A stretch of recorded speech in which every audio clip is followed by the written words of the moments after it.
Неколку ученички се насилни кон нивна соученичка, додека останатите снимаат со мобилен телефон и се подсмеваат.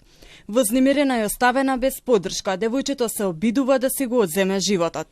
Ова беше симулација преку која сакаа да ја прикажат реалноста низ училиштата. Денес средношколци ја испратија пораката за сериозните последици, што ги остава врсничкото насилство. По завршување на перформансот, се наредија така што слоговите на нивните мајци ја формираа пораката. Ова ли е крајот кој го сакате?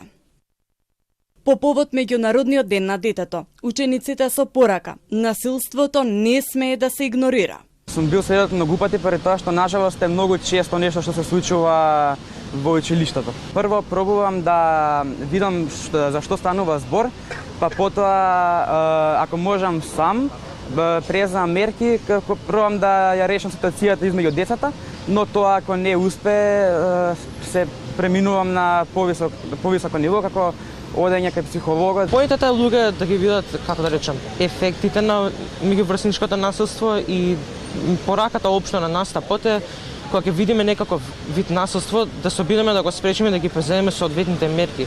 Професорите велат дека децата често го преслекуваат однесувањето што го гледаат кај возрастните, па навредите и агресивната комуникација во јавноста оставаат последици и во училиштата. Според нив, потребна е поголема вклученост на родителите, институциите и наставниот кадар, како и дополнителни обуки за справување со случаи на насилство. Живееме во свет полн со насилство и сето тоа се пресликува во училиштата.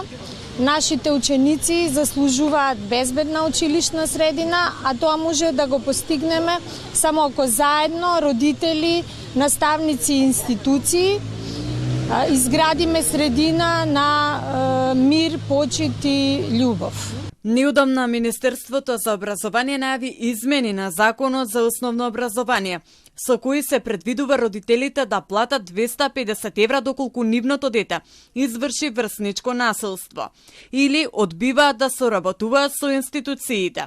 Тоа следува по серијата случаи врсничко насилство во училиштата. 9 оделенец. Отченто беше во критична состојба, откако поранешен ученик го избоде во училиштето, а во ист период ученичка од Ѓорче Петров беше тепана од незините соученички.